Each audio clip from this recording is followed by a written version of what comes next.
Welcome into this week's Coyote Net Report. I'm with Coach Leanne Williamson, fresh off finding out the opponent for the NCAA tournament.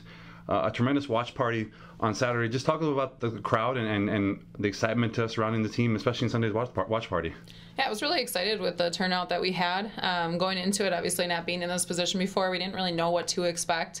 But you saw a lot of our, most loyal fans come out and support us, and people that we haven't seen a ton. So I think it was great for the players to see that support that is behind them, because you get so focused on the court that I don't think you always see the outside factors all the time. So to see that many people come out, support us, as excited as we are to see who we get to play, I mean, that was a very cool experience for us. And the name popped up on the board pretty quickly. I mean, probably one of the first 8 or 9 schools to find out. And when you saw Creighton, obviously, you kind of expected either somewhere in the Midwest within driving distance.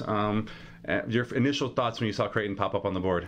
I mean, when Creighton popped up, we felt like there was a very strong chance that our name would be next. We thought that actually made sense. That matchup made sense. The location made sense. So, we were all kind of anxiously waiting. I think when everyone saw Creighton pop up, we all just kind of got a little bit tense and really held our breath to wait to see, and ended up being right in that regard. And, I mean, we couldn't be happier with the matchup that we got. It's been a little over 24 hours since you found out you had Creighton. What's some of the challenges that, I mean, a tremendous, obviously, biggest conference champions, undefeated Big East regular season for Creighton, tremendous non-conference wins over USC and Illinois, or losses to Illinois and USC in the non-conference play, a win over Kentucky. Just what some of the challenges when you initially saw their name pop up? Well, I mean, even I think before we saw their name pop up, we knew that they were an option, and, we know they're very good. I mean, even though we're excited about the matchup, we know that they're a very strong team, and we know that they're going to present some challenges that we haven't necessarily seen throughout our entire season. So, I think they have 2 really, really good outside hitters. They have a really good libero that are definitely going to challenge us, and, we're excited for that chance, that opportunity. And once again, that match, South Dakota coming in at 21-9 against Creighton, who is 28-4, takes place on Friday, November 30th, inside the DJ Sokol Arena on the Creighton University campus at 6 p.m. And that match follows the first round matchup on the other side of this half quadrant, with St. Mary's, California, taking on Washington. You challenging, obviously, Haley Dotseth is an Iowa high school product, Summer League Player of the Year. And you look at Creighton's side, Jaylee Winters, another Iowa high school product, who is the Big East Player of the Year, and they too have a little bit of connection. Obviously, they know each other. Yeah, they play club together, and I think that's what's kind of cool about this matchup. Haley knows a couple of them. Elizabeth Lotion knows the libero for Creighton, and that familiarity always makes these matchups a little bit more exciting. Even though it's going to be a tough matchup, it's going to be a tough match. There's also some, I think, friendly competitiveness there, and that's always fun to play against people that you've played with in the past and your friends. How important will it be to continue that continued balance offensively? I mean, that you saw at the Summer League tournament where you had both matches having 4 kids over 8 kills.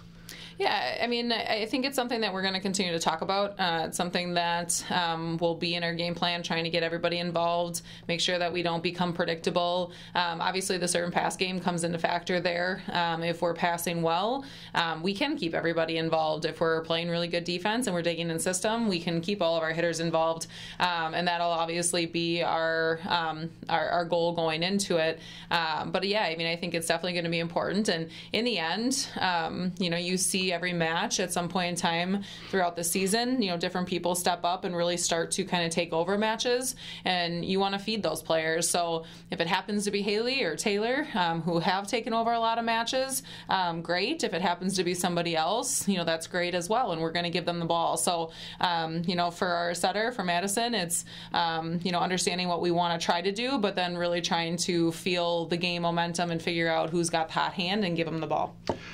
And anticipate a fairly strong crowd, probably the biggest crowd we've played, South Dakota's played in front of this season. Is there a message behind that, or you just got to go out and play? I mean, you got to go out and play. Enjoy the experience. Enjoy the opportunity. Yes, it's probably going to be close to double the amount of people that what we've played in front of. But the majority of our players have played in big crowds before, so it's not going to be necessarily the biggest factor. I mean, I think those experiences, those environments are actually a lot of fun to play in if you take it the right way. And I look back to North Dakota State, who's obviously their gym isn't as big as Creighton's is, but that place was packed and it was loud and it was hot, and we really actually performed fairly well in that environment. So I think our players do a good job of being on the road and understanding that that's why we play this game. We play the game to have fun, to be in an environment like that, and that challenge only makes it better. How important will it be to not get too excited about the moment, being the first time South Dakota's reached the NCAA tournament in the Division I era? It's kind of funny because I think that there's a little bit of both sides. Part of me wants them to really enjoy that. It is a big moment, and that big moment doesn't need to become bigger. And I think in the end, though, you've got to continue to play your game. But I look back at our championship match against Denver, I guess about a week and a half ago now, and that match could have easily gotten away from us if we let the moment get bigger. But that was a big moment. So it's really just performing in those big moments and understanding that in the end we still have to play volleyball. We still have to follow our scouting report. We still have to play the game that we work towards every single day as a team, as a collective group, but yet enjoy that moment because it is special, and I don't want to take that away from them either. And the excitement, obviously, for your fans' perspective of only being 2 hours away from the site of where you're going to play. It's very exciting. I mean, even on Sunday at the watch party, especially after we found out that it was Creighton, a lot of people came up and said, yeah, we're going to try to make it. We're going to get tickets. We want to come down. And I think it's going to be great to see some red in the stands. And I think we're going to have a really good turnout with family and friends and just some of our, our best fans that really want to make that drive. Because you've had some players obviously Elizabeth Lotion is from the Omaha area, but you've had others from that area too. So a lot of alumni from this Midwest area alone. Just some final thoughts on the matchup and just the overall environment and what to look forward to on Friday. I think the biggest thing for us is we are excited. This is something that our players should be very proud of. They've gotten to a position that nobody else in our sport from here has gotten to before. So it is a first, and I want them to enjoy that. We're enjoying it right now, and yet we can continue to push. And we're not okay with just getting here. Now our next goal, our next expectation is to win matches in the tournament, and it's something that we're working towards this week, and obviously the environment is going to be amazing. The situation is great, and we're excited about our fans. We're excited about where it is.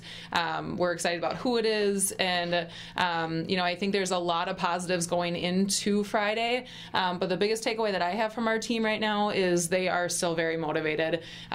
These last couple days of practice, they are focused. They're still asking questions. They're still trying to get better. And as a coach, that's really all you can ask for right now.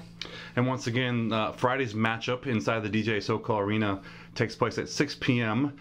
Between South Dakota, who is 21-9, and Creighton, the Big East Conference champions, who is 28-4.